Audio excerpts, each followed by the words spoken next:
Hey everyone, it's Ally and welcome back to my channel. So today I'm going to be going over the latest launch from Viktor and Rolf, and that is the new Flowerbomb fragrance that just released for women. It is called Ruby Orchid, and this was one that I was super excited to try out.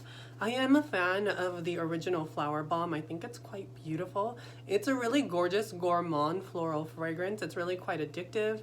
I don't know a lot of people that wear it here in my area. One of my friends, she does wear it, and it is her signature scent. It's the only fragrance she really wears.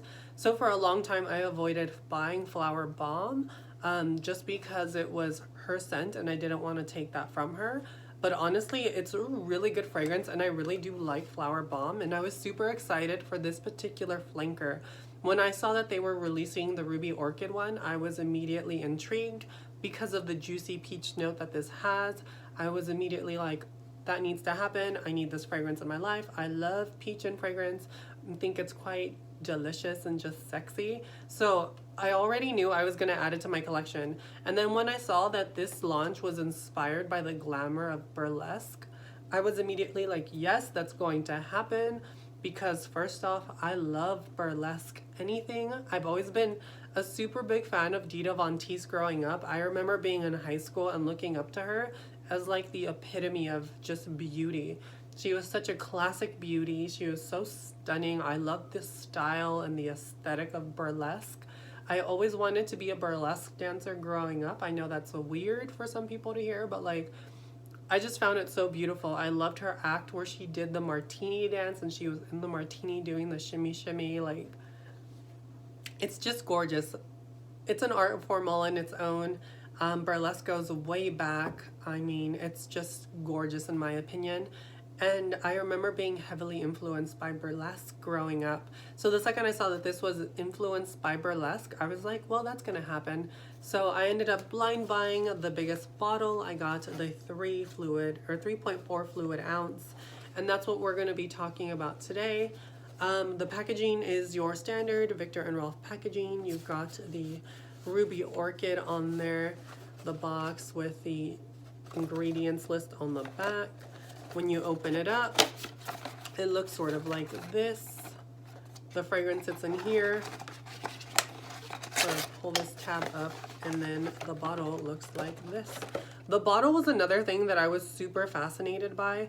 I love this gorgeous sort of reddish fuchsia color. On camera, it's coming off a lot more red, but in person, it's got a more of a fuchsia sort of look to it. But it is quite beautiful. I love the bottle. I think it's stunning and so well made, but it is your typical Viktor and Rolf Flowerbomb bottle. I really like it. I think it's super pretty. But what we're here for is the fragrance. Is the fragrance any good? And does it still retain that iconic DNA that Flowerbomb is known for? It's got a really nice mister, by the way, you guys.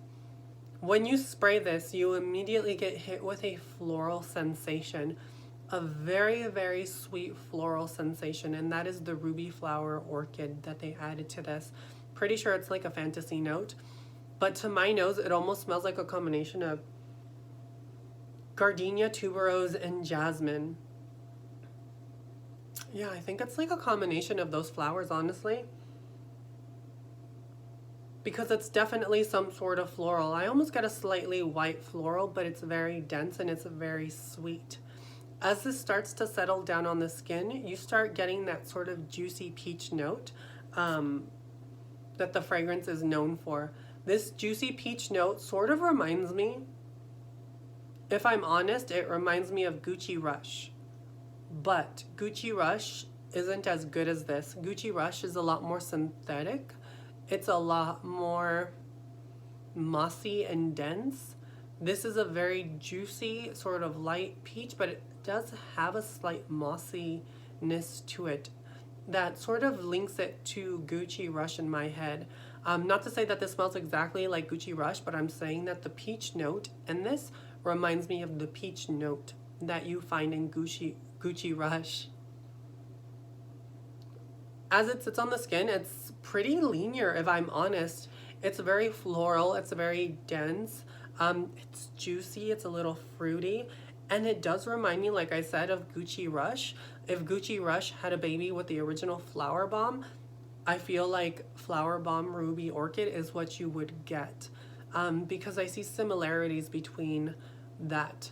But I also do love that with this fragrance, you still retain that sort of Flowerbomb DNA. You still have those florals, that gourmand sort of sweetness that you have in Flowerbomb still translates into this one. I can smell this and still pick up on the original DNA of Flowerbomb, which I think is super nice. I was really hoping that they would maintain the original feel of the DNA, but add a unique twist. And I think they did it justice with this fragrance.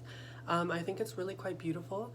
It's pretty sexy. I can see you wearing this like on a girl's night out. I can see this being a really sexy date night fragrance. I could see this being a really sexy fragrance just in general. There's something very just beautiful and just hot about this fragrance. I don't know how to describe it. Flowerbomb has this really unique sort of sexy gourmand thing that it has going on with the florals, and this still maintains that, but it added this sort of juicy peachy fruitiness to it, making it a little bit more sexy. I don't know how else to describe it. It's just a sexy sort of mossy peachy nighttime fragrance. I think anybody could wear this fragrance. I don't think there is so much an age limit associated with this fragrance. I feel like any woman could rock this as long as she knows it's going to be sweet and it's going to be a little fruity. But I really do enjoy it. There's not much of a progression, if I'm honest, with this fragrance. It's just sort of linear, in my opinion. What you smell after you spray is pretty much what you're gonna get. As it dries down further and further, you will notice that the vanilla develops a bit more and it becomes a bit more prominent. But it's pretty much the same, if I'm honest, all throughout the wear of the fragrance. But that really doesn't bother me. I think it's still really pretty. I think it's still really well done. I think if you are a fan of the original Flowerbomb and you wanted a little bit more of a variety, if Flowerbomb is more of a daytime signature for you, then I think that this would be a great nighttime counterpart. And I honestly think that those two would layer together beautifully if you wanted to layer it and add a little bit more of a floral touch. If there was something I could fix about this fragrance or sort of make better, I think I would probably have added, in my opinion, I would have added more of a floral touch, a little bit more indolic to give it more of that original Flowerbomb DNA. And I probably would have added, what would be good? I don't know. I kind of like it the way it is, but honestly, I wish there was a little bit more of a floral touch to the fragrance. I wish it was a little bit more floral, maybe a little bit more indolic, with a lipsticky note added to it. I think that would have been so sexy, like a lipsticky peach floral gourmand. I think that would have taken it to the next level and really elevated it, because when I think of burlesque, I think of makeup, I think of lipstick, I think of the color red. I would have loved to have been able to associate burlesque with a lipsticky note added in this fragrance. I think that would have honestly taken it to another level, and made it really unique and really good. Honestly, people would probably go crazy for that flanker if it was like done that way, I feel like. And that's just my opinion. Take it as a grain of salt.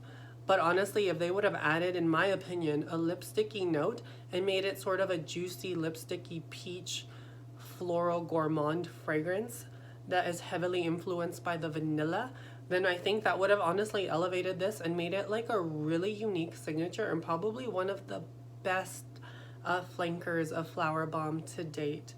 But other than that, you guys, that's my thoughts on this fragrance. It's a really well done fragrance. Honestly, I think it's a really solid flanker. I was really excited about this one and it didn't disappoint. It's still really good. I do think that it does remind me a little bit of Gucci Rush, not gonna lie, but it also retains that Flowerbomb DNA. So I think all in all, it's a really solid flanker.